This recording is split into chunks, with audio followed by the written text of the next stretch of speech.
team that makes these things happen.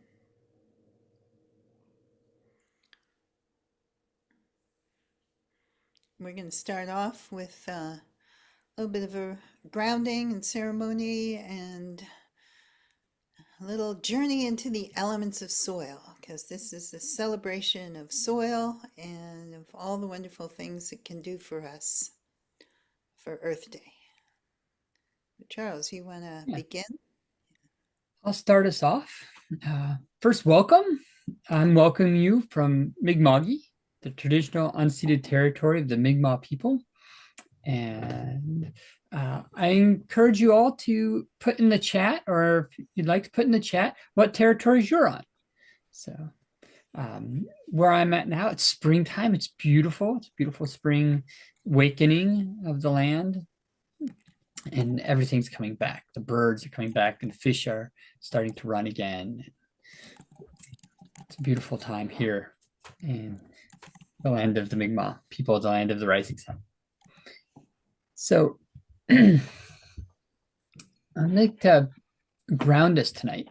To do that, I invite you to put your feet on the ground. Just feel the ground under you. Where your soul touches the ground. And feel that connection. Maybe you're touching the earth. Maybe you're many floors up, but down there somewhere, gravity calls to you. I invite you to start to put some roots down. Imagine them extending out from where your feet touch whatever's below you, or if you're lying down where your body touches the couch or the bed, and just let some roots settle down. And like all roots and all plants, they're called by gravity, called down. Notice what they look like.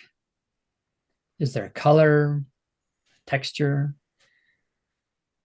a feeling that associates with them? But let them find their way down into the earth below you. This place you call home, and notice the texture of that earth as you root into place once more. Let those roots go down deeper. Can you take a deep breath in, and as you breathe out, just push them a little farther in. Between rocks and cobbles and sand and clay. Maybe it's damp, maybe it's dry. Put those roots down. Like a tree, can you sink them even deeper?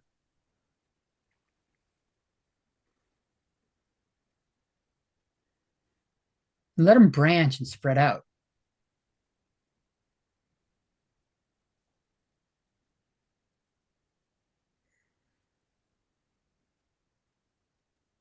And like any roots, they allow a two-way flow. We can put them down, but we can draw up the energy of this place. Like trees draw water, and just like breathe some of that in, breathe it up, draw it up. Like you're breathing in a beautiful smell. Draw it up through your roots into your legs. Can you let it fill you? Legs, hips, belly, filling you up your chest and around your heart. Can you breathe it up to your shoulders?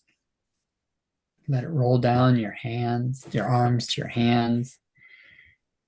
Let it fill your neck and head.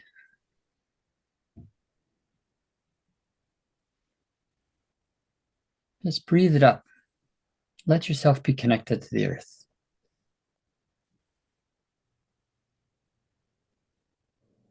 And when you're full,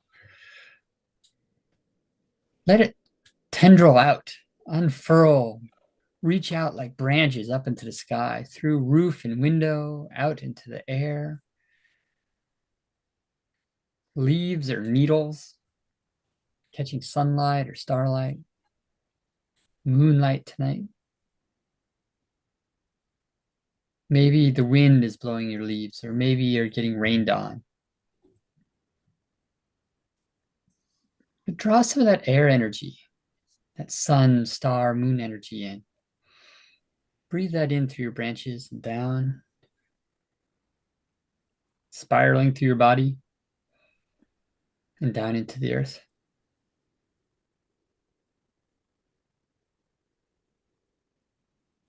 Take a moment and notice what it feels like to be a place between earth and sky, between the heavens and the ground.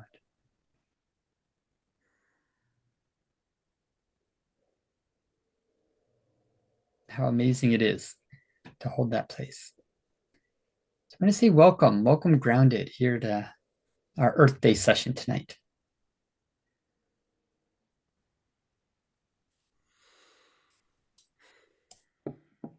As you take a breath, as you feel that energy, let's imagine that you can kind of take a little, spin a little thread of it with your breath. And take that thread. And Charles, you could stop sharing your audio. Yeah. And just imagine tossing it out into this web that we create when we come together. You feel all those threads flying through the air and linking up together and spinning together and knotting themselves and creating a beautiful circular web that we're all a part of, and our circle is cast. And we always like to honor the elements, air and fire and water and earth, and of spirit, that thing that brings them all together. They're the elements that sustain life and that keep everything going. And I'd like to do it tonight by leading you on a little bit of a journey. A journey into the soil and the elements that make up that living matrix that is soil. So take a breath. You can close your eyes if you want, or you can watch our wonderful interpreter, which is a trance in itself.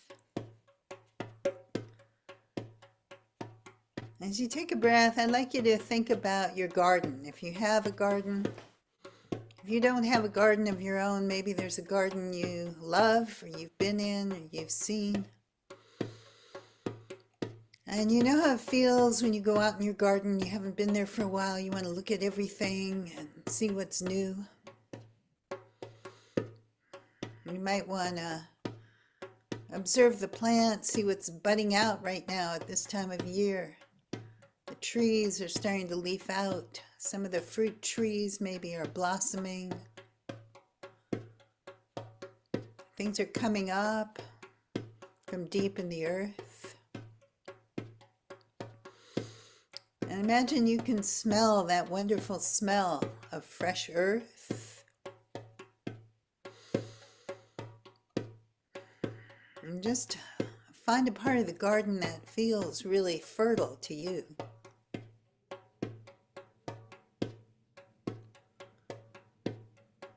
And imagine, as you take a breath, that you could shrink down and become very, very small.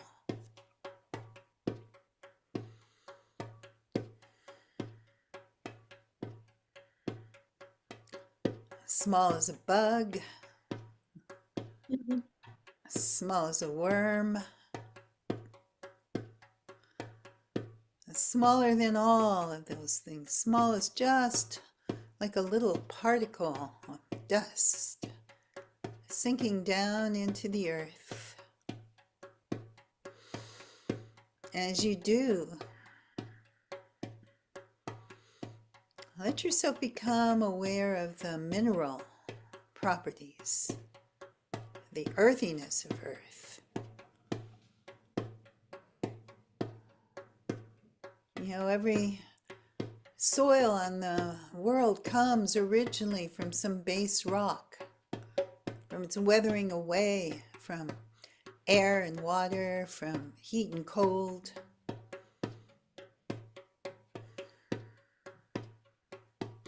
Maybe the soils where you are once were granite.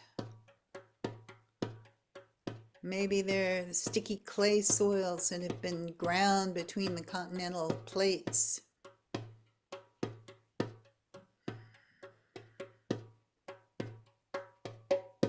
Maybe they're sandy from ancient oceans or beaches.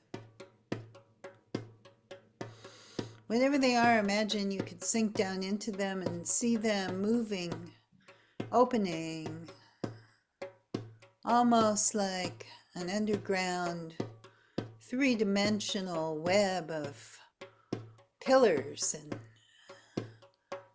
caverns and spaces.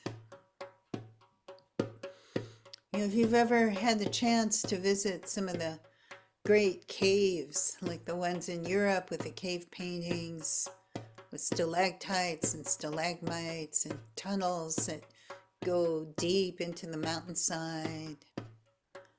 Imagine every little particle of soil, every little area is kind of like that. It's full of tunnels and chambers and openings. And looking at that structure, let's say, welcome Earth. Thank you, Earth. And as you take a breath, just become aware that through that structure, through those openings, there's air. Can you take a sniff? Can you smell it? Imagine if you've ever smelled the air inside a cave, that kind of earthy, stony smell. It's like that, only more so. Like living earth after a rainstorm, but 1,000 times more intense. Almost like a forest breeze, breathing and flowing through all these pores and spaces. And within them, there live all kinds of creatures that breathe that air.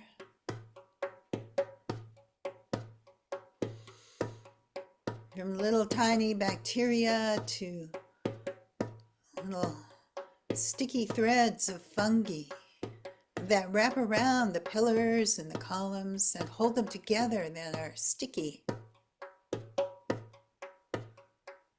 and create that structure of the soil.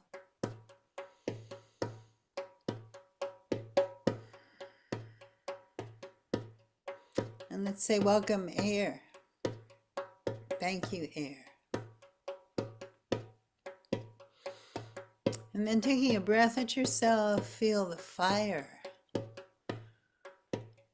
the warmth of the sun heating that soil, heating the air in those spaces, warming it. And as it does so, it brings alive the fire of life in the millions of little life forms that live down here. They're tiny little bumblebees. They're just like a sack of DNA, a bacteria. Some of them are round, some of them are like rods or dashes, some of them are squiggles, moving through the chambers and the spaces, swimming through the waters under the earth.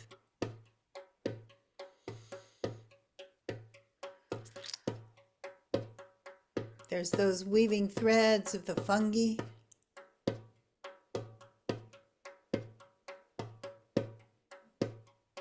There's little one-celled creatures that propel themselves around with little whips, turning somersaults or rowing like a galley with oars on either side. There's tiny little microscopic worms that to you look as big as an elephant grazing on the little bumblebees, on all the little flecks of decaying matter. As you take a breath and you realize that this whole place is alive, that dirt's not a dead thing. It's a living environment. It's complex. It's full of diversity. So let's say, welcome fire. Thank you, fire. And calling in the water. Feel how these little columns each have a little slick of water. And the water pools in their hollows and caverns.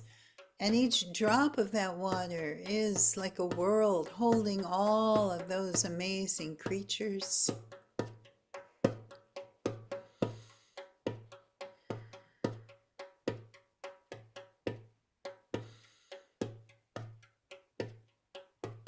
And now ahead of you, you see a huge white translucent column covered with tiny little waving hairs.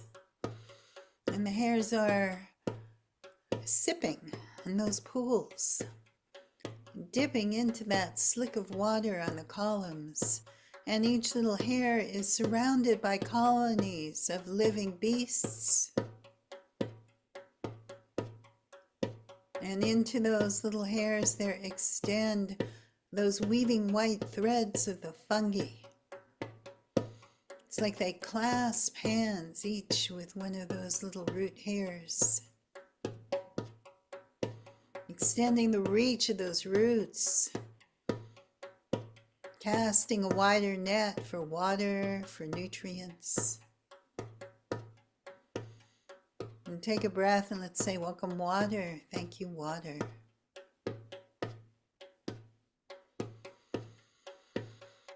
And feel how those roots are moved by a force greater than any we can imagine, to push up through the coat of a seed, to push a shoot up into the air. It is that energy of change, of transformation, that we might call spirit, pushing the plants up to grow, pushing their heads out into that warm spring sunlight, extending those roots down, weaving those webs, those nets of connection, and inspiring in us that sense of amazement, of awe, of wonder at the incredible miracle that is life, that exists around us, beneath us. And let's take a breath and say, welcome, Spirit. Thank you, Spirit. And just take a moment, let yourself rest in this web with the elements around us.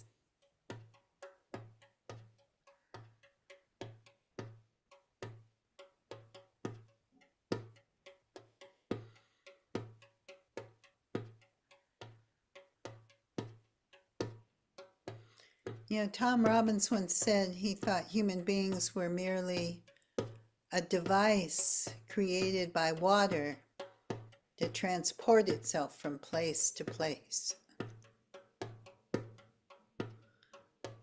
And I think the same could be said of soil. You know, the Bible and some of the mythologies tell us we were created from dust, but maybe we were actually created by dust. Maybe we're really here to be servants of the soil, to plant into it, to mulch it, to collect all our food scraps and make compost and feed it.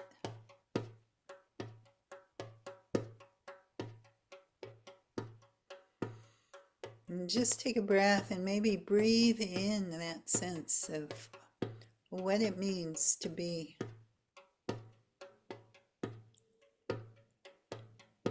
a servant of Mother Earth, a tender of soil,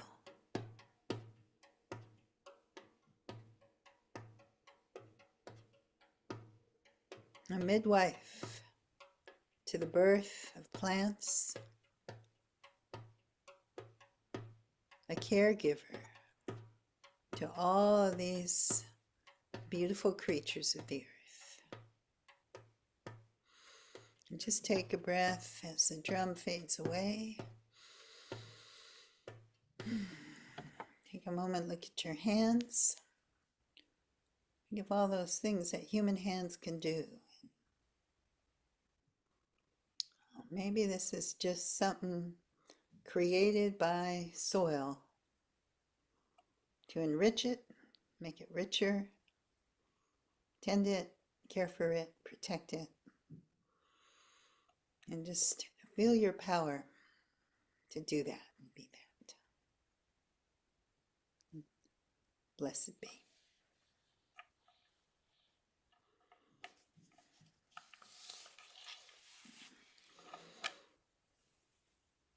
So we said when we were planning tonight that we wanted to inspire people, maybe teach something, encourage actions you can take, and advocacy you can do for the earth. So I hope that was a little bit of inspiration. I find dirt and soil amazingly inspiring.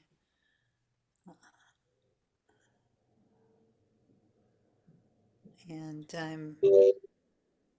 was able to get out in my garden a little bit today, get my hands in the dirt, and I hope that you are too. Now I think it's over to you, Charles. Yeah, so next thing we want to do is highlight an amazing piece of permaculture work being done by the Peace Foundation, Fred in Uganda, a student in one of our programs, and he's been doing amazing work. So we have a short little clip of a video that he made, and then he'll have some time to talk about the things that they're working on. So I'm going to play that video, and then I think Fred's on. Uganda, it's very early. We'll jump on to speak to us.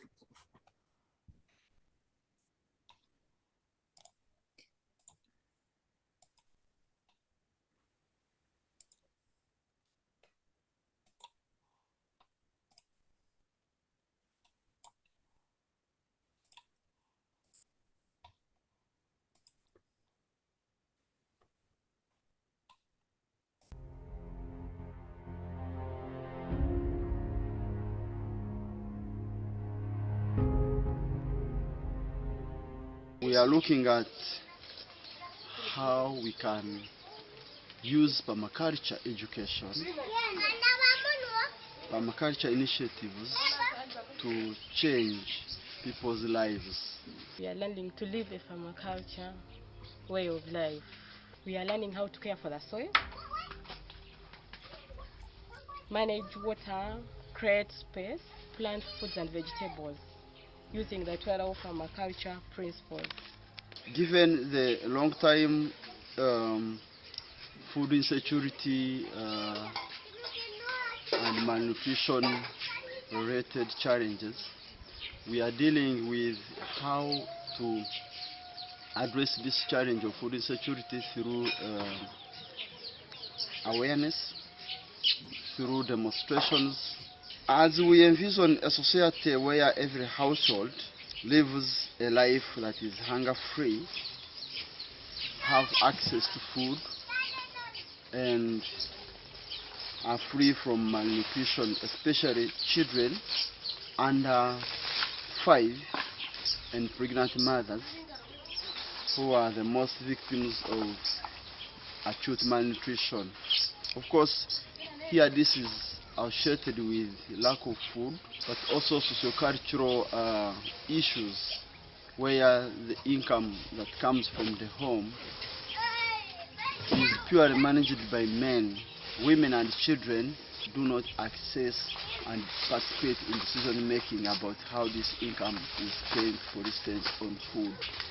So much as over 80% of the land available at household level is used for cocoa farming, pure cocoa farming as a monoculture practice, the income from cocoa does not benefit the household. But also we have seen a trend where cocoa has gone down in terms of yield performance because of poor farming practices. We have seen from studies how cocoa has an effect on soil health. We have seen how cocoa, if it is planted alone, affects the soil health. So, of course, we're also looking at how using permaculture, how we can integrate other crops in cocoa fields. So far,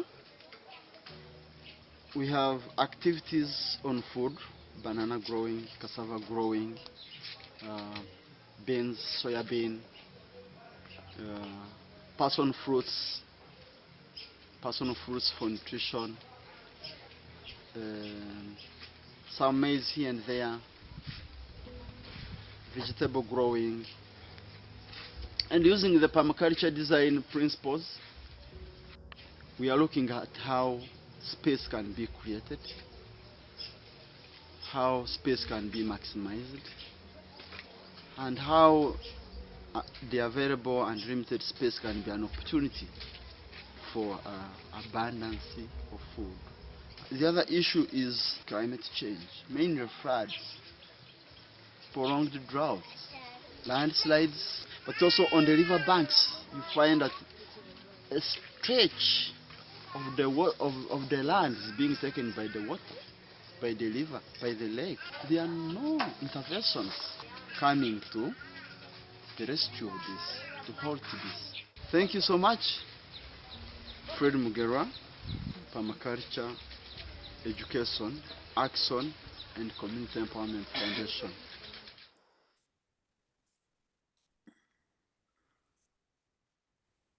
Thank you so much, Fred. And Fred, would you like to come and say a little more about what you're working on? I see you're here.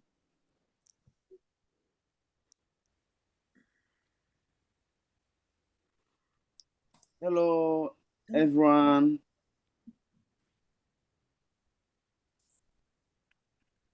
Hello, everyone. Hello. My name is my name is Fred Mugera Mujisha. I'm a student of permaculture, advanced course at Earth Activist Training.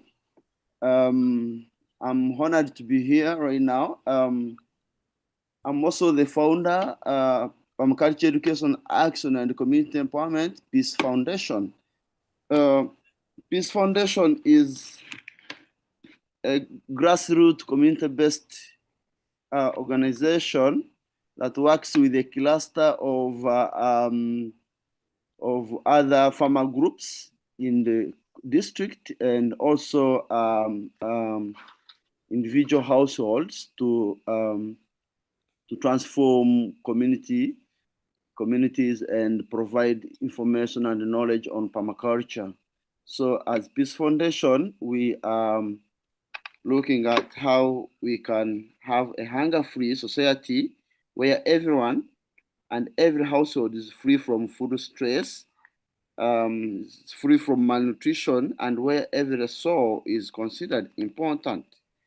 Our goal is building sustainability for nature, human livelihoods, and biodiversity for the future generations. And our mission is to unlock human potentials and accelerate capacities for resiliency, inclusion, and peaceful facilitate peaceful and foster peaceful coexistence in communities. So we do this through permaculture. We do this through training community groups, training our farmers on permaculture, and also demonstrating these best practices that protect the earth. From our learning at earth activist training, we have realized that taking care of the earth, taking care of the soil is the first to having food, because the food I eat comes from the soil. So if the soil is taken care of, then the soil can give me a reward of food, good food. If my soil is poor, then I should have poor food. And if my soil is healthy, I should have healthy food. So among other things we do is looking at permaculture as a revolutionary and holistic approach to solving our challenges that stem from man's effect on climate change. So we realize that our area is affected by floods, is affected by landslides, is also affected by conflicts. Yeah, like in the neighboring Congo, where there are issues of rebels and war every time and again. So we try to see how we can protect the soil and maximize use of space to see that we have communities have food.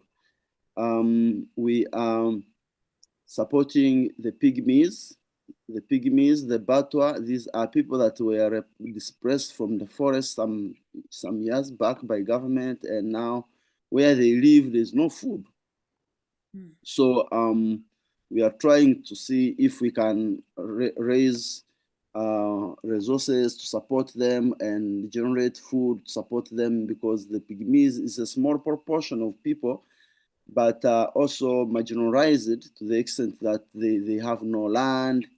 They depend on helping hands. So we are looking at how we can also support them, maybe access education, access information on permaculture, and also start generating some food, maybe mushroom, maybe some rearing some small animals, yeah, and then they can have a livelihood.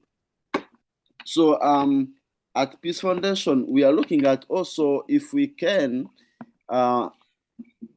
establish a permaculture eco-village and district farm institute. A permaculture eco-village and district farm institute is a learning space where communities, where institutions and the government can have easy access to information on permaculture. I should mention that permaculture is a new way of doing things here in Uganda and in East Africa, I should say.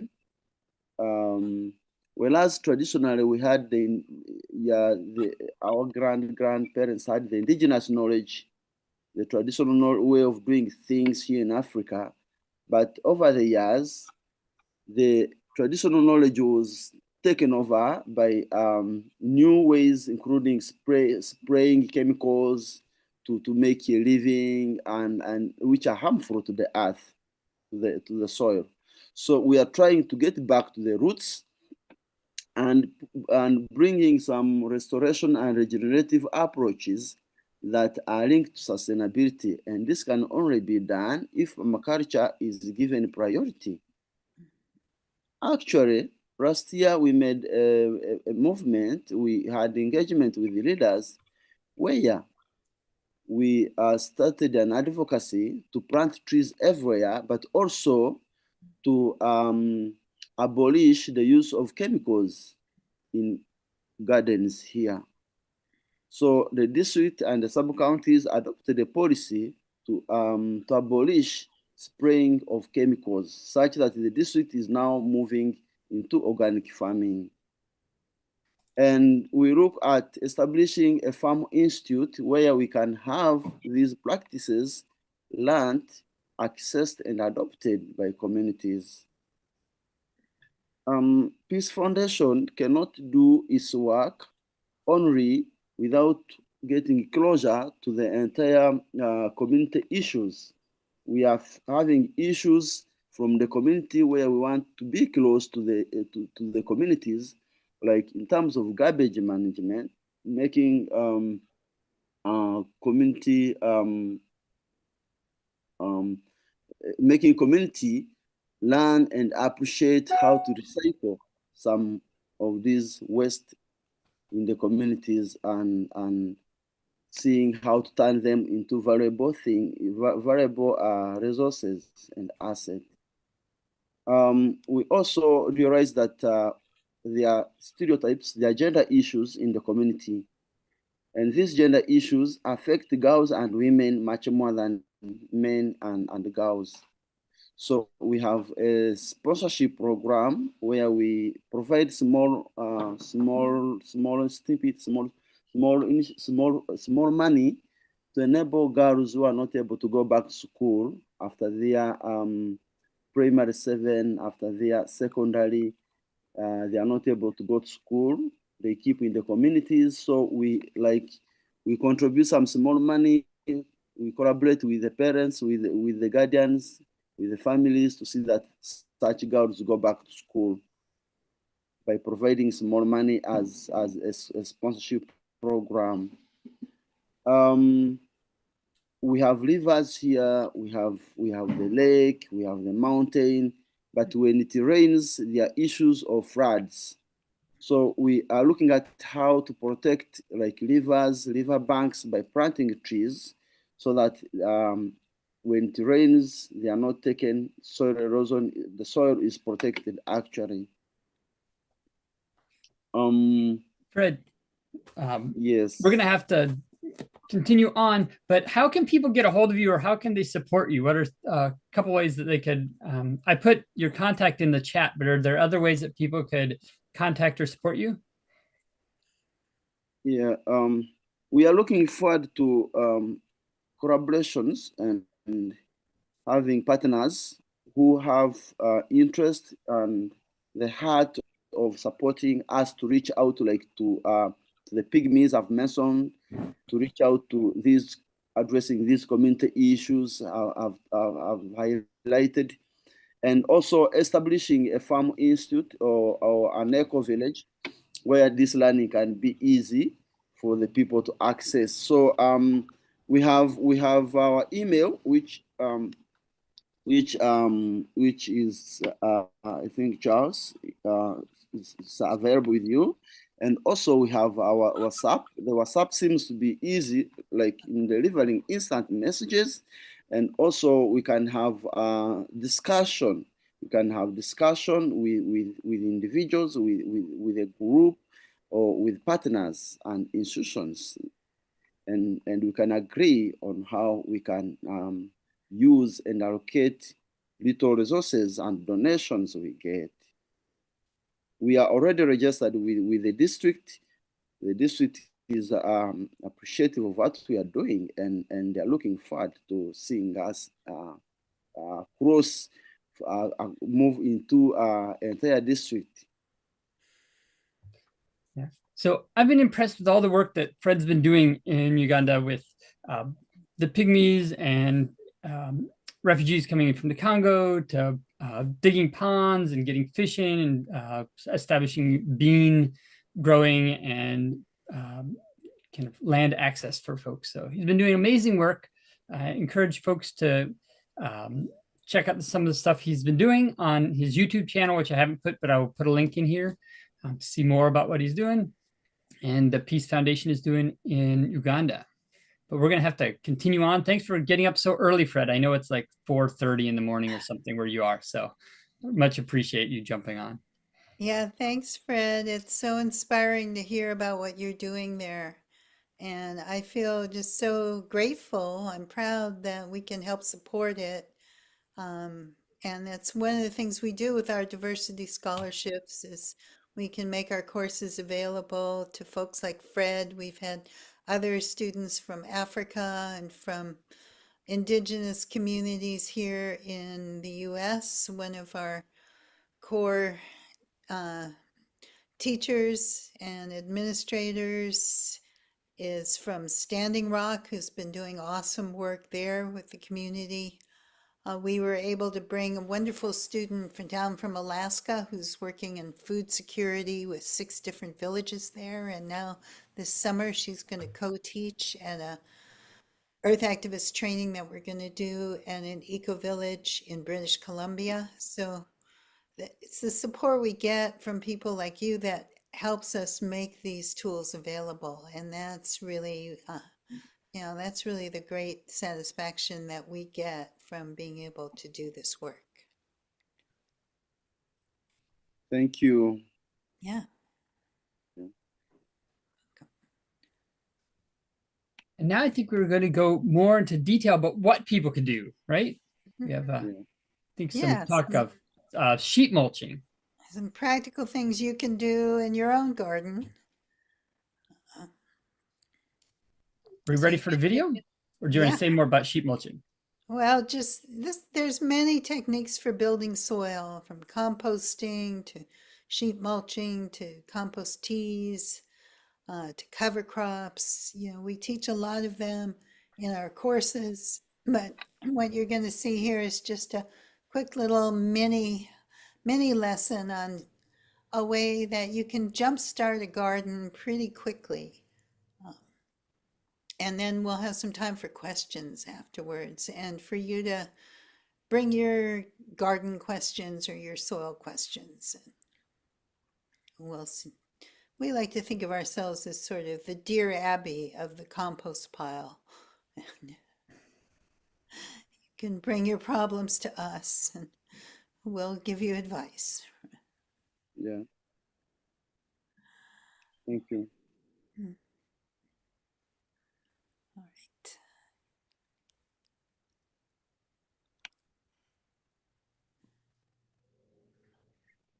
Hi, I'm Starhawk, and I'm going to show you how you can sheet mulch your garden. It's an easy way to start or renew your garden. So we're out here in what we call the cottage garden. At the moment, it looks like a jungle of grass and weeds, but actually, a lot of this is a cover crop of oats and barley and mixed in with some radishes. There are some herbs and things that are, let's say, volunteers. But what I'm going to do is start with cardboard, something to exclude light. And we're just going to knock everything down. And we don't have to cut it down.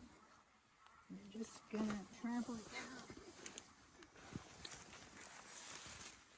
Now, if this were something like Bermuda grass, we'd have to do a little more to get rid of it. And we're going to put layers on here.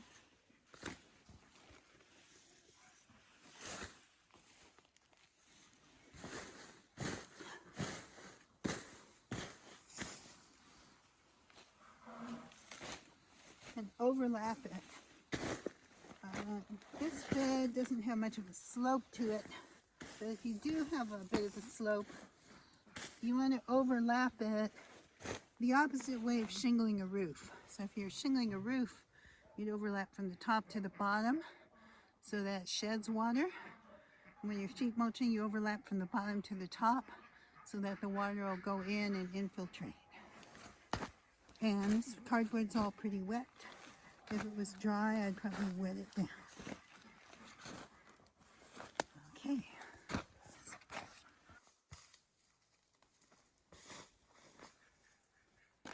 All right, so I'm gonna add some amendments. This is my helper, Chris. Hi. I'm adding some azomite, which is basically a form of roughness for minerals. Now, if you do this at home, you can add amendments, you don't have to. But if there's something your soil particularly wants or needs, then this is a good time to get it in there. And what we're doing is we're creating sort of a horizontal compost pile. And we kind of create like a happy habitat for beneficial microorganisms. So if we put in some of the minerals and stuff we want our plants to have, we have more of a chance of attracting the things that can make use of it. And by making use of it, they'll make it into forms that are available for plants to take up. We've got some azomite. We've got some lime. The reason I'm putting some lime in is that our soils tend to be very low in calcium up here.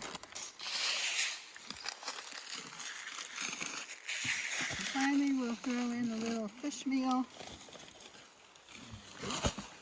just for some good nutrients and phosphorus. So now we're going to throw in, spread some manure, some stuff that's high in nitrogen. This is cow manure, mostly in here. Now, chances are that most of you watching this will not have a handy cow. Lucky us. But you can use compost, or you can use stuff that you get from the nursery, whatever you have. You can pee on it.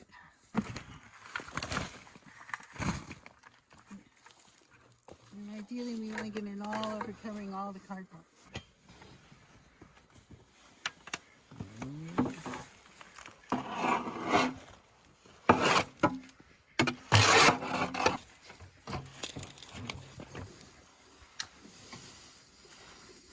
Okay, so now we've spread out a nice layer of cow manure. Now we've got some mixture of goat manure and bedding, which gives us some nitrogen from the manure, some carbon from the straw. We can spread that out. And again, you can use what you've got. I'll often do this with just a layer of compost. Like I can go around here and pull up some of these cups and lay down a layer of green.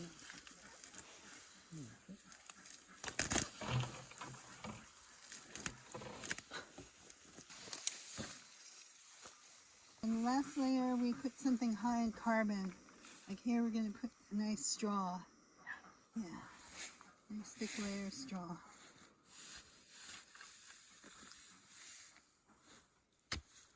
We'll cover it up and we can shape a nice bed there.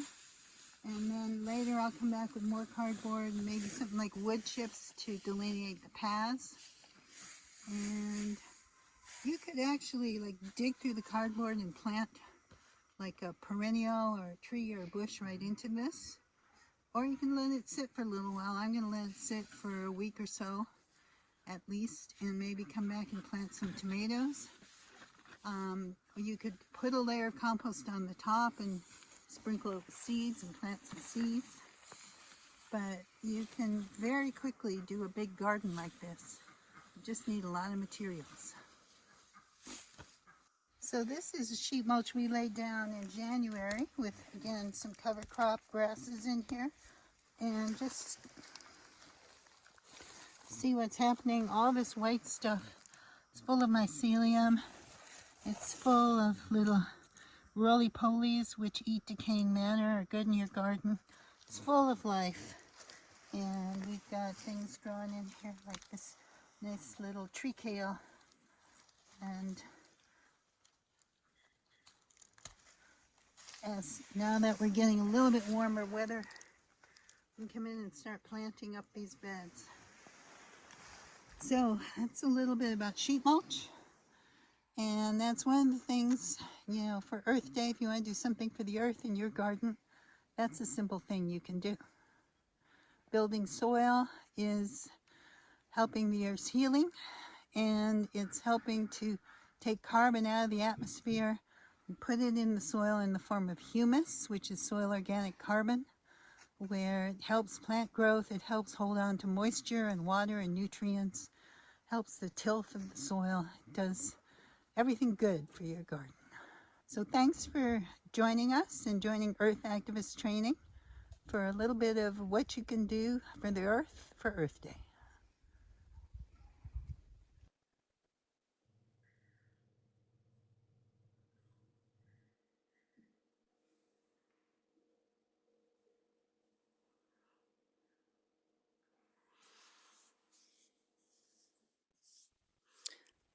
So that's a little bit of sheet mulch.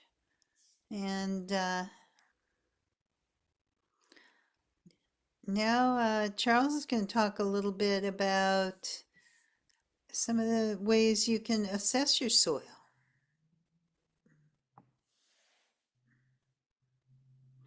If you have questions about the sheet mulch, you can put them in the chat and we'll have a little time for speaking your questions out as well.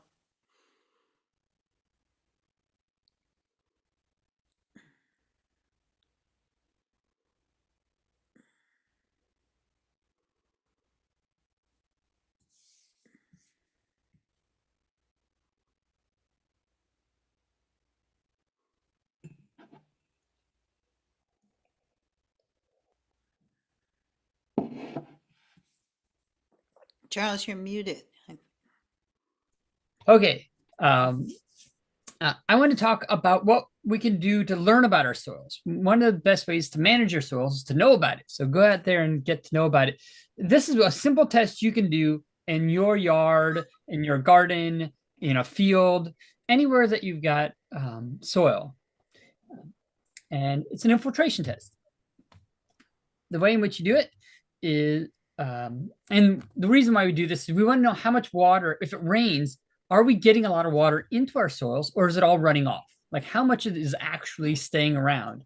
You know, if you're like, oh, I live in a place that gets 4 inches of rain. Well, if you're not bringing it into your soil, it's almost like getting no rain. You know, if you're, even if you got, 20 inches of rain a year, if none of it goes into your soil, you're not really using it very well. It's all running off and going to the streams or the oceans.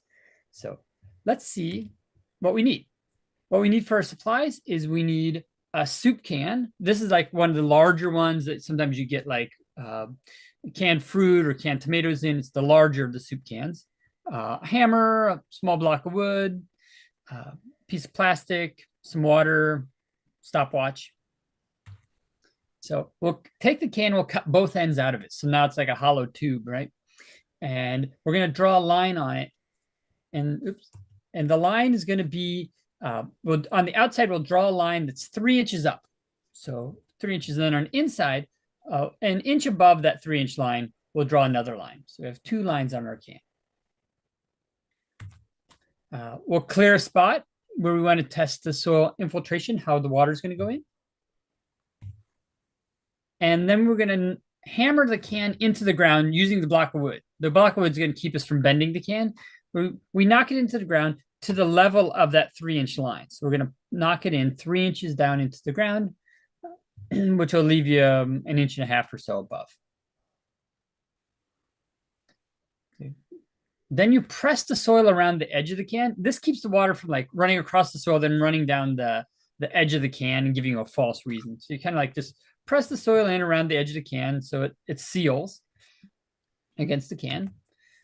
Put your little piece of plastic inside the can, stuff it in there.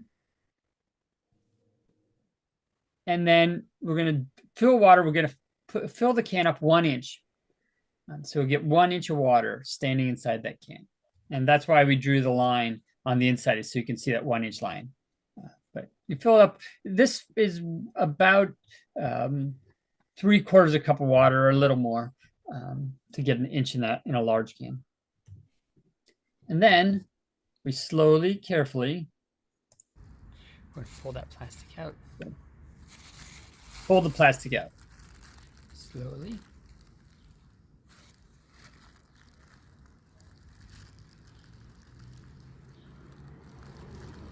Pull the plastic out slowly. Once plastic is out, we start our timer. and we see how long does it take the water to drain into the soil. If you have sandy soil, well-drained soil, it might drain right away, very fast. A lot of soils will take a while to drain that in. So you take a timer, figure how long it takes, write that down, and then you do it a second time. And it's important to do it a second time. The second time is what happens when your soil is wet. So the first one is if you're totally dry. So it's been dry for weeks, it's dry. How's it going to infiltrate? The second one is going to be more similar to what happens in a rainstorm, especially if you have long rain. So the soil gets wet. And once it gets wet, how does the water go in? If you have damp soil. So if you had a long rainstorm, it's more like the second time that you put it in. And that, for me, when I did this particular demo, did it a couple days ago, 3 hours, and the water wasn't all the way down. It took a long time because we have heavy clay soils. So if there was a heavy rain, you would have all the water would run off, like the water itself in the in my yard would all run off and none would actually go into the soil. So you want to do a soil test because it tells us a few important things. I'm going to stop sharing. What it tells us, why you want to do an infiltration test is to know how much water is going in versus not, but it allows you to do something like, oh, let's say you're going to add compost tea or compost to your field or your garden or your yard, or you're going to, put down sheet mulch and then test it again after the cardboard's degraded. Is what you're doing effective? Is it actually increasing the soil absorption rate, or is it decreasing? So you get a look at, if you have an idea, I'm going to put down wood chips, then come back 6 months later and test and see, are you able to hold more water? Does more water go in your soil than run off? And if it does, you're doing great. If it's gotten worse, well, try something else. So it's a great test you can do. Figure out how much water is coming into your soil, and then try something to see if you can increase the water infiltration rate in your soils, decrease the runoff, save that water.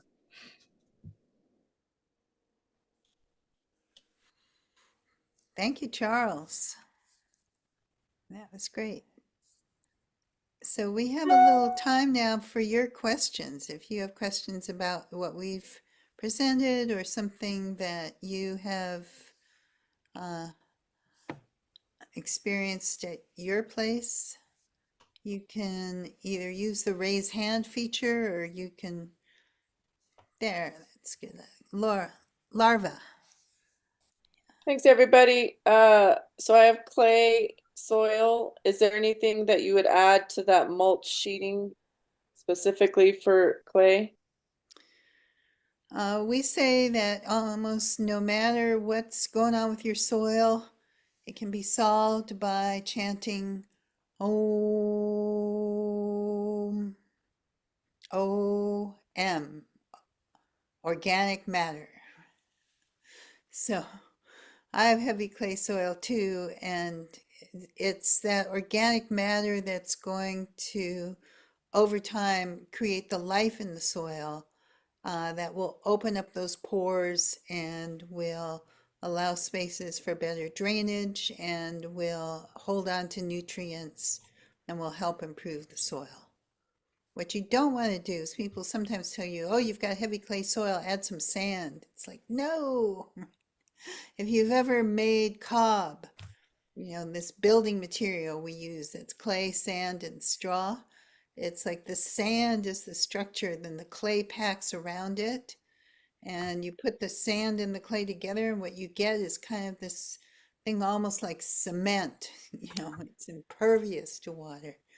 So add organic matter. And like I said, you may not have a cow or goats or whatever handy, but you can make compost, or you can get grass clippings or your weeds and stuff from the garden and wood chips or whatever you've got available to you, and just keep adding the organic matter, and that will help with the soil. I see Sharon Circle. Got a question. Hi, Star and Charles. Hi. So, Star, when you were talking about the sheet mulching, you said that adding the limestone increases the calcium. Yeah, But I thought that bone meal was used for that, or do they work together? bone meal's another way that you can get calcium in. Oh, okay. So So yeah, it's either just one. another option. Yeah. Okay. Yeah. Thanks. Julia. Hi. Okay, so thank you for that lovely information, because what it told me is that I'm doing it right. I am not chanting Om, but I will add that to my practice. My question is, I have multiple microclimates and multiple soil types on my property. Mm-hmm. And I didn't hear the mention of soil testing. So I'm sort of wondering, from a permaculture standpoint, do I really need to start with soil testing? What are Charles and Star, what do you say about that? You want to take that one, Charles? Sure. I wouldn't start with soil testing unless you feel like you need that information right away. There's a lot of tests you can do that aren't going and paying for a soil test. Mhm. Yeah. So to first kind of say what a soil test is for people, a soil test, there's a lot of types of soil tests. You have like garden soil tests that'll tell you nitrogen, phosphorus, potassium, trace minerals. You can get at the garden store, or your ag extension. Those are great. They'll tell you about your gardening soils. There's soil tests that'll tell you about toxins. There's soil tests that'll tell you about the amount of carbon. Even ones that'll tell you about your bacterial or fungal counts. So you need to know what you want when you get a soil test, and then how to read it. So sometimes it's just too much. And really, if you want to know, like, how's your soil doing, dig up some soil and do a worm count. Count how many worms are in there. Do you have worms or not? What's your infiltration rate? How's that doing? There's a lot of things you can do to test your soil. Pick some up and smell it. Like, we are great soil testers as people. Like, you all can try this. Go out and like dig up soil in different places and just smell it. And if you're like, that smells like pretty good soil. There are times you'll smell it, you're like, doesn't smell good. Like, that's because it's probably not great. Like, we need to do something to help it out. Like, if you dig it up and it's hard to get out, you're like, I can't get it. It's the shovel soil test. If you can't dig in it, it's hard to grow in, right? So soil tests are really kind of like the going to your garden store is really good. It'll give you good information about the nutrients and minerals, but we can do so many other things. So don't get hung up on the soil test that you get from a garden store being the only way to get good information. You can do your own observation. Yeah, that's kind of where I've been going to is it, given that I've lived on this land for over 30 years, I have a pretty good understanding of what does grow and what doesn't grow, but I'm very interested in the permaculture aspects of growing going forward. And so I want to implement better practices, I think, is where my interest comes from. And I do a lot of composting. And I do a lot of, like, when I prune the trees, I set those branches aside for 3 to 6 months, and then I use a chipper shredder and I chip and shred those, and either they go in the compost or I use them for bark. So it doesn't leave the land. Yeah. So I guess I'd say one caveat is if you're having a particular problem, or if you're in an area that you have a particular challenge, like, oh, I know the soils in my area can tend towards having not much copper or not much selenium or not much like something, and you want to know if that's true in your site, a soil test will tell you.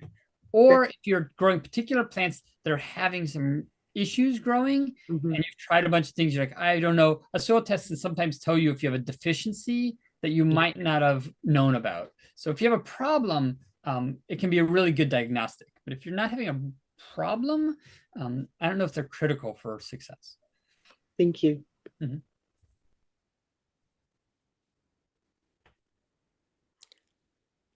Anyone else have a question? Hey, Starhawk and Charles. There's two questions in the chat I didn't quite answer. One would be, are there any bugs underneath the cardboard sheet mulching that you don't want to see? And then the second one was asking, what are some good plants to grow to support your compost pile? Generally, when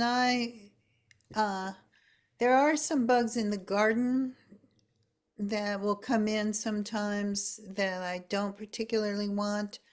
But generally, our approach in permaculture is if you have enough life, if it's full of a diversity of insects and other creatures, then they're going to balance out any of the undesirables.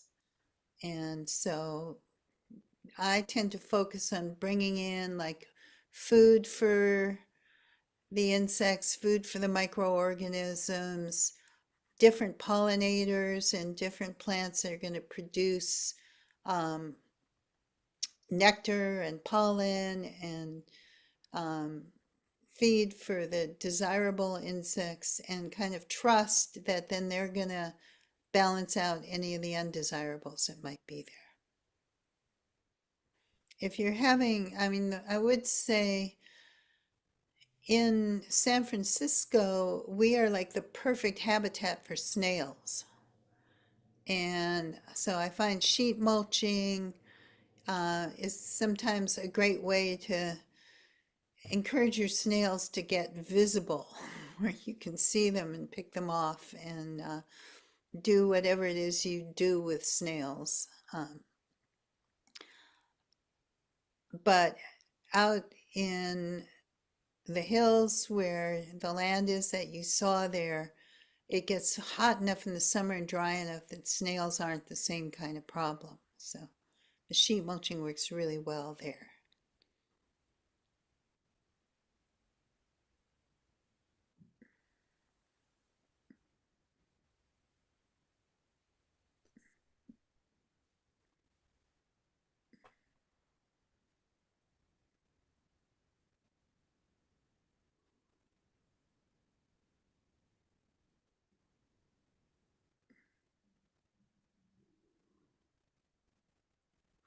So I'm looking at Jason's question about getting a Lomi composter.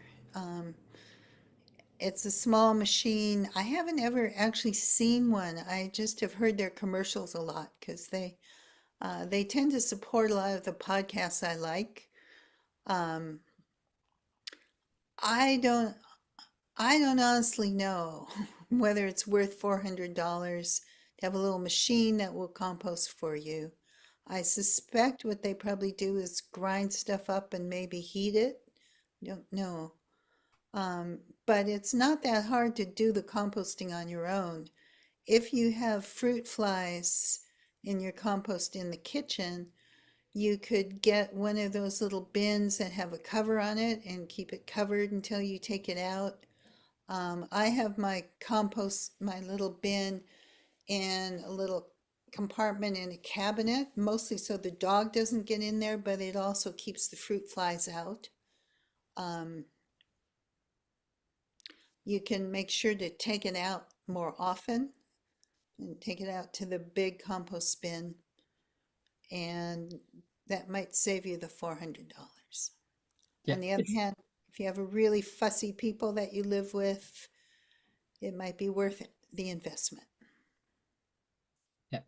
I'm not sure what the Lomi is, but I'm pretty sure it's not what you'd call composting, because composting is a bacterial activity where it breaks things down, and they're too small and they don't have any biology in them innately. Like something else is going on. I don't know what it is. Like there's some magic in there, but it's not what we call composting. Something else is happening. Though the other place that really works well is either encourage a lot of spiders to live in your house, or add the biology. Also, the refrigerator or freezer is a really good spot. Have a small bin that you keep in the refrigerator or freezer versus on the countertop, and that'll keep your fruit flies from becoming an issue. Worm bins can also be a good way if you're able to moderate their moisture, so you don't get a lot of fruit flies, and do some composting inside. Let's see. I see we keep dividing our comfrey and moving it all over the garden. Is this a good idea? From Susanna. If you want comfrey growing all over your garden and you want to have it forever and ever, it's a good idea. But it's really hard to get it out once it's in there because every little piece of a root will grow a new comfrey. So I would suggest not putting it in your prized, like, tended garden beds where you want to grow your tomatoes and your lettuces and things, but keeping it around the edge of the garden. It's a great plant. I mean, it's a great plant to put in your compost, growing it around your compost pile, being able to pull off leaves and throw them in is great. You can make a nice comfrey ferment just by taking the leaves, putting them in a bucket, smashing them down with a plate or a rock, maybe adding a little water and letting them sit and ferment. They'll smell horrible, but they'll be a great liquid fertilizer. But yeah, comfrey's a commitment. Once you put it in somewhere, it generally will stay there. What else do I There's see? a question about astroturf and runoff on your yard, and there's a question about rhubarb leaves and the acidity for organic material. Ah, So the rhubarb one's pretty easy. Yeah, they'll compost just fine. No worries about that. Rhubarb leaves compost, no problem. with the astroturf, I'm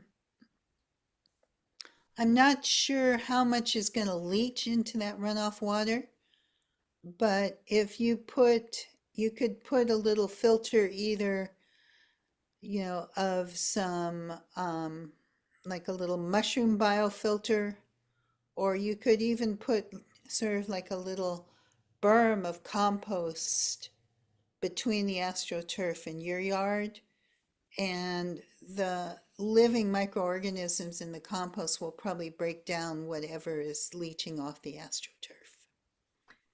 And if nothing else, like not knowing what's coming off the astroturf and what you need to break it down, like you need to know the chemicals for what you're going to break down. But organic matter is a great way to bind up or hold on to while it's being broken down, or hold on to it like a sponge so it doesn't go somewhere else. So often when you get leaching issues, if you're not sure how you're going to break it down or take it up, just enough organic material, it'll help absorb it and bind onto it. It'll hold onto it and hold it in place so you're not getting it moving in other places. So even, wood chips or biochar kind of, as a mound or even kind of a ditch will help hold on to as that's getting broken down by the biology so it's not moving somewhere else. So you can intercept it, I guess. Yeah. I see some discussion of sunflowers. Sunflowers will uptake lead, but unless, I don't think that there'd be lead coming off your astroturf. It's probably more some some derivative of the plastic, and that's actually a fairly complex molecule that can get broken down by biology. It's the simple molecules, the elements like lead or cadmium or things that are on that periodic table of the elements, the heavy metals and stuff, that you can't really break down because they're already elements. They're already in their simplest molecular form. So those you have to bind up, or you have to sort of uptake them in some way. All right, well, I think we wanted to move into some thinking about what we can advocate for.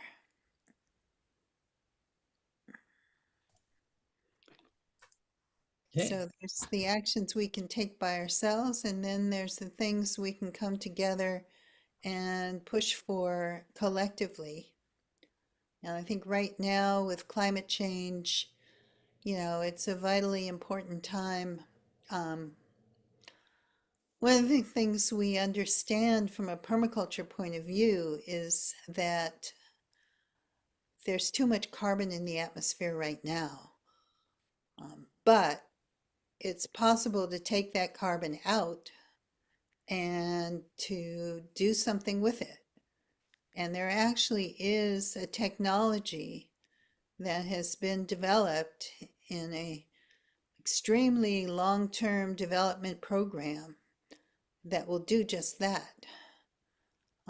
It's called plants, and it's the result of hundreds of millions of years of evolutionary development. Plants use that carbon dioxide, put it together with water and oxygen from the air, break it all apart, and do sort of some alchemy with it, and put it back together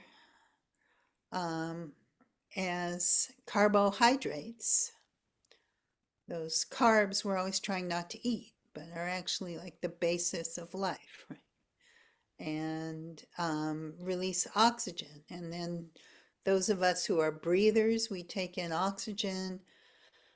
We do a little bit of that photosynthesis in reverse to use that oxygen to burn those sugars and starches. And we release carbon dioxide. So there's this beautiful flow and balance. But in that process, the plants use a lot of those sugars and starches to feed that whole ecology of life around their roots. And doing that, again, creates humus. It takes some of that carbon out of the atmosphere and turns it into soil organic carbon that then becomes a storehouse of nutrients. It helps hold on to water. It does everything good for the earth and for your plants. It helps make them more nutrient dense and rich.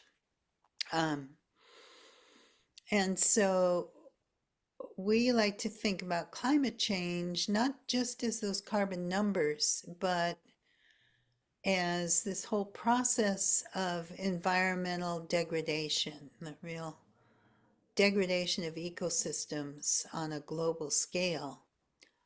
And that the answer to it is regeneration. It's regenerating ecosystems.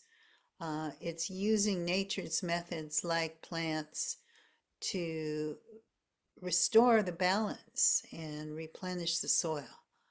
And that is what's hopeful about climate change. And it's also one of the things we can advocate for.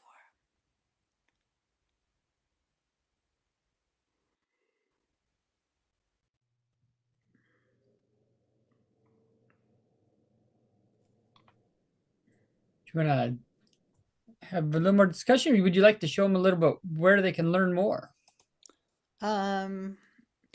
Maybe just let's take a few minutes and see if there's any hands or any projects people are working on or issues that you're working on that you'd like support around.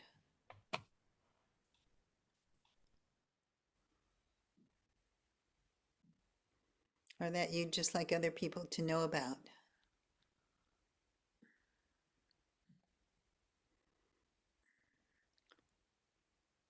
Yes, Julia.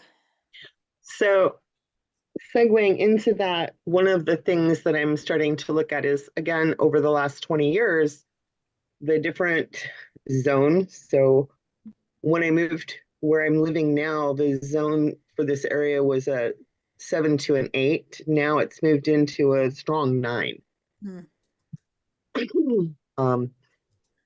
So working with the indigenous native species that are here, but also looking at what are things that I can do to support the indigenous and native species that are here using permaculture principles. So can you do thoughts on that? Yeah, excellent question. Did you want to take that, Charles, or should I? I was responding to the chat. It'd have to be restated because I was Okay, trying I'll say that again, the more you build healthy soil, the more resilient your plants are going to be. And the more resilient they are, the more they can handle different extremes in temperature. And one of the problems with climate change is that even though on balance everything's getting warmer, it's not evenly and smoothly getting warmer. It's like getting warmer and colder and warmer and colder, and you'll get deeper freezes. That. So planting more of a diversity of a range of plants, maybe trying some of the ones that might grow in a warmer climate zone and seeing if they'll do well in yours, looking at your microclimates to see where you can plant things where they'll have some protection from extreme cold or some shade or protection from extreme heat. And observing, like if you're planting natives, they often don't need or want or like a lot of fertilizer or extra amendments or anything, but maybe kind of watching them and saving seeds or taking cuttings from the ones that are doing well and that seem to be adapting best to these conditions. Thank you.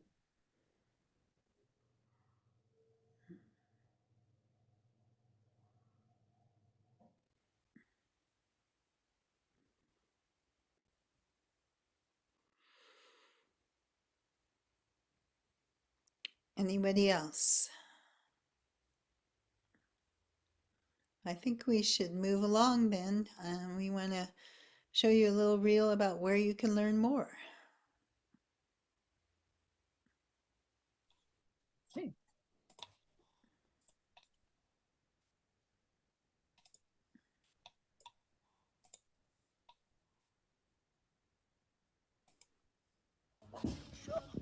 The permaculture design certificate, I'm so glad that I took it in person. And also it did feel like a bit of a risk because I live in Michigan, so it's a bit of a hike. So it did feel a bit risky. And I remember standing outside it was night and looking up at the stars and just really thanking myself for taking the risk, where I was just so grateful that I was there and that I had a whole nother like week and some too, because it being 2 weeks felt like I could be inundated. Like I could have the initial like, oh, this is a lot of information, and then like settle into the groove and the rhythm.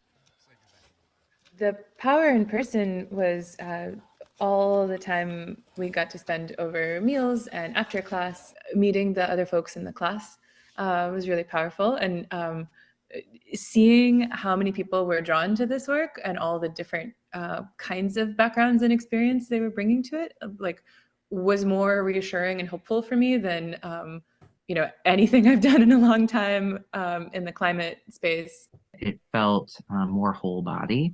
It felt like how I want my relationship with the earth to be, which is like including all parts of me, that it's rooted in spirit, that we were welcoming in the elements, that each of us had access points throughout the 2 weeks together and throughout each day to like lean in and offer gratitude, offer our own experiences with the elements, or calling in from our own lives. But also that it's connected to activism. What I initially wanted was a decolonial, restorative, earth-based practice, something to help heal the earth that was specifically like decolonial. And now I'm taking the regenerative land management course, the 2-year program. So I have actual language around like colonial agricultural practices. At the time, I just had this feeling of like something we're doing or all of what we're doing isn't working. And I can see the differences between just the limited knowledge I have of what the indigenous folks of the Turtle Island did and do still, and yet the overwhelming tide of industrialization and all the different things. So that's a bit of why I came towards it, is that I knew Starhawk's name. Now I know Charles, and I'm just like blown away by the two of them. I was so impressed. And I agree with Stacy, the wisdom in the room, like Stacy, like you and and technology, like having conversations with you over a meal. I'm coming from education and community organizing. We had people who had left their government jobs, and everybody's bringing in this desire to be closer to the earth, this desire to help heal their relationship with the earth. I just remember so many amazing conversations over lunch, and then also like late. Some of us would like stay up in the classroom afterwards and just like talk about life.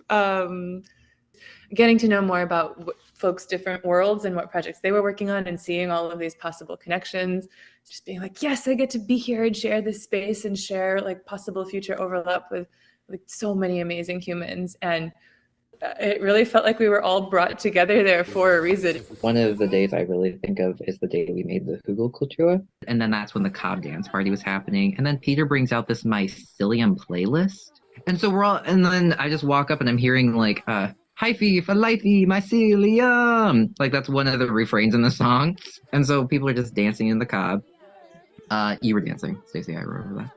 And by the time we left, here's this beautiful mound covered in straw and seed. We changed, like the land has changed now. Like there's more fertility right there. We started to call ourselves, like when we went to the Singing Frog Farm, Liz was saying like, wow, we got so much done with all of you helping us. We were supposed to only help with like 2 long beds, and they ended up moving us into the greenhouse because we got so much done and we still had enough time. We called ourselves a permaculture swarm. It's like, yeah, we'll just swarm over the land. We'll leave permaculture behind.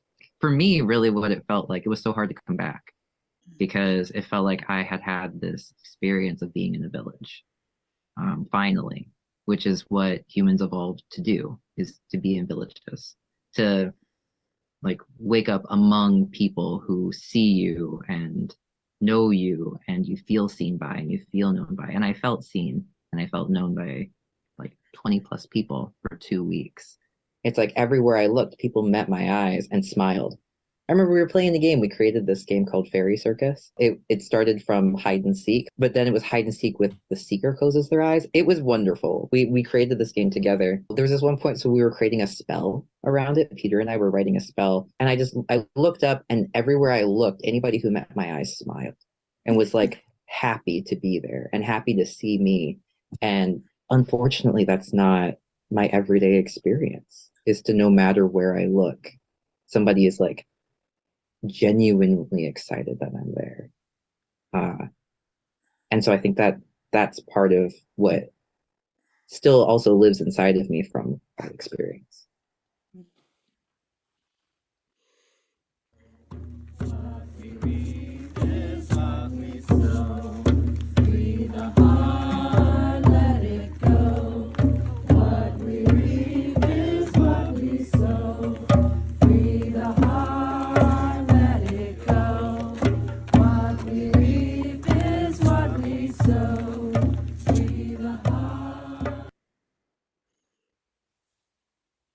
Well, that was some of our wonderful students from this last course, and we invite you to come take one of our courses. We'll have another one out here next January in Cazadero Hills. We have 2 coming up this summer in different parts of the world. One in the first 2 weeks in July at OUR Eco Village in British Columbia. That's going to have a special focus on decolonization of permaculture. And then one that I'm co-teaching in France with Alfred Decker, August 11th through 24th at an eco village in southern France. This week, I'm going to get that up on our website and make sure we get some more information out about all of it. And we'd love to have some of you come and take one of our in-person classes. We're also deeply grateful for any amount of money that you or your friends can donate to our diversity scholarship funds. We like to be able to provide pay what you can scholarships as much as possible for Indigenous folks and people of color and people who are on the front lines of climate justice issues. And it makes a huge difference being able to have that funding and bring people in and diversify the permaculture movement. We always say in ecology, diversity is resilience. The more diverse the system, the more it can withstand disruption and disturbance. And that's true for our human systems too. So we like to create a diversity within our courses and to also, again, support so many of the people who are really on the front lines of these struggles, like Fred and his community and other communities where hunger is a reality and food security is a challenge. We are really grateful when we can offer them some support. And I'm sure Charles can put into the chat a link to where you can donate. Yes, he's already done so. So let's take a breath and say thank you. Thank you to all of our wonderful presenters and all the folks who helped us make those videos. To Elizabeth, who edited them together, Elizabeth Call. To my friend Victoria, who shot the one that I'm in. To Fred and his whole community for sharing what you are doing. And to our students from our January training who made that wonderful reel. And to Spirit, and to earth and water and fire and air, all those things that sustain our lives. To Charles for all the work that you do, and our whole Earth Activist team, to Mariah for all the work you do supporting students, Elizabeth who does all of our social media and graphics, and to our wonderful interpreter Moonbeam.